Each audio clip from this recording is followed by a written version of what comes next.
ଯୀଶୁ ସମସ୍ତଙ୍କୁ ନେବା ପାଇଁ ଆସୁନାହାନ୍ତି। ଯୀଶୁ ସମସ୍ତଙ୍କୁ ନେବା ପାଇଁ ଆସୁନାହାନ୍ତି, ଯେଉଁମାନେ ପବିତ୍ର ସେମାନଙ୍କୁ ନେବା ପାଇଁ ଆସୁଛନ୍ତି।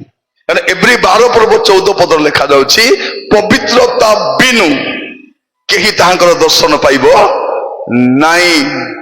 ପବିତ୍ରତା ଯଦି ନାହିଁ, ସ୍ୱର୍ଗ ଆପଣଙ୍କ ପାଇଁ ନାହିଁ।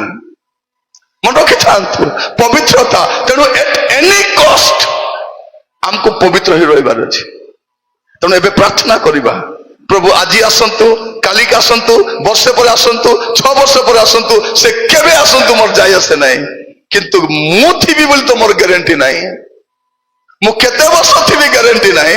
ତେଣୁ ମୁଁ କଣ କରିବା ଅଛି? ପବିତ୍ର ହେଇକି ଥିବାର ଅଛି। ମୋର ପ୍ରିୟ ମାନେ, ମଣ୍ଡଳୀ ପ୍ରଭୁଙ୍କର ସମ୍ପତ୍ତି। ଶୁଣନ୍ତୁ ଦୟାକରି, ମଣ୍ଡଳୀ ପ୍ରଭୁଙ୍କ ସମ୍ପତ୍ତି। ଏ ଜଗତ